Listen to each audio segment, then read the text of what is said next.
किसी भी व्यक्ति के जीवन की 3 महत्वपूर्ण घटनाएं एक ही दिन घटे, ये इतिहास में मात्र एक ही घटना है, एक ही व्यक्ति के साथ घटी घटना है। और सबसे महत्वपूर्ण बात और भी जुड़ी है,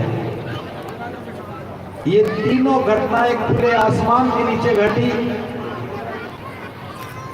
सिद्धार्थ का जन्म भी जंगल में हुआ, लुम्बिनी के वन में हुआ, खुले आसमान में हुआ। ज्ञान प्राप्ति भी खुले आसमान में हुई, बोधि वृक्ष के नीचे हुई। और उनका महापरिनिर्वाण वो भी कुशीनारा के सालवन में खुले आसमान के नीचे हुआ।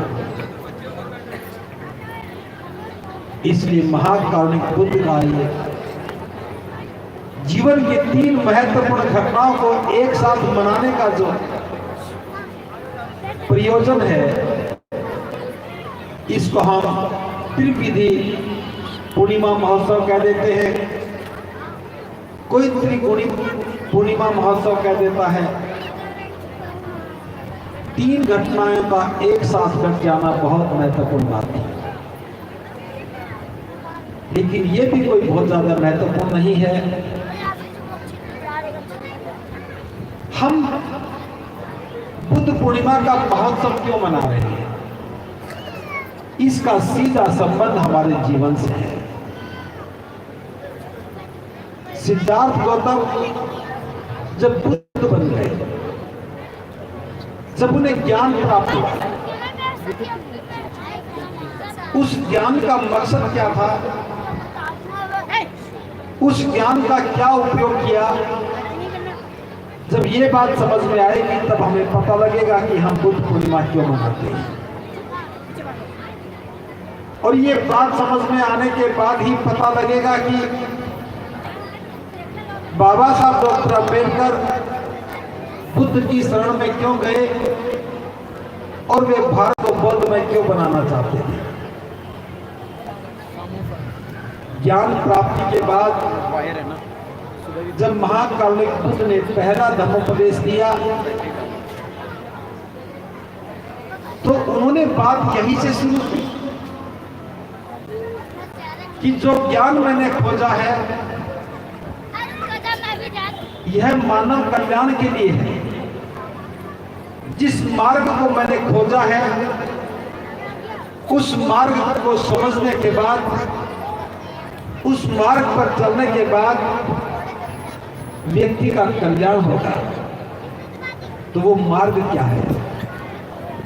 आज का आयोजन उस मार्ग को समझने और समझाने का ही है। बुद्ध ने कहा, मैंने जो मार्ग खोजा है, जिसको हम धम्म कहते हैं,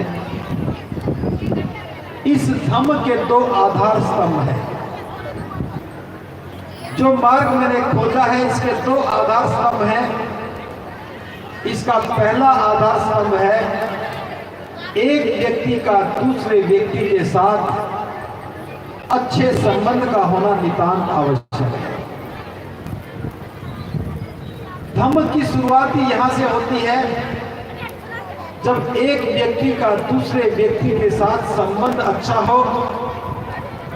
अगर संबंध अच्छा होगा तो जीवन में सुख मिलेगा, अगर संबंध बुरा होगा तो जीवन में दुख मिलेगा। आपके जीवन में सुख आया या आपके जीवन में दुख आया, यह इस बात पर निर्भर करता है कि आपके संबंध कैसे हैं। बुद्ध ने कहा कि मेरे धर्म का यह पहला आधार स्तंभ है। आपके मन में एक प्रश्न पैदा हो रहा होगा, हम धर्म क्यों नहीं कह रहे, हम इसे धर्म क्यों कहते हैं? इस संदेह का निवारण भी करना बहुत जरूरी है। धर्म क्या है और धर्म क्या है? पहले मैं थोड़ा सा धर्म के बारे में बता रहा हूं।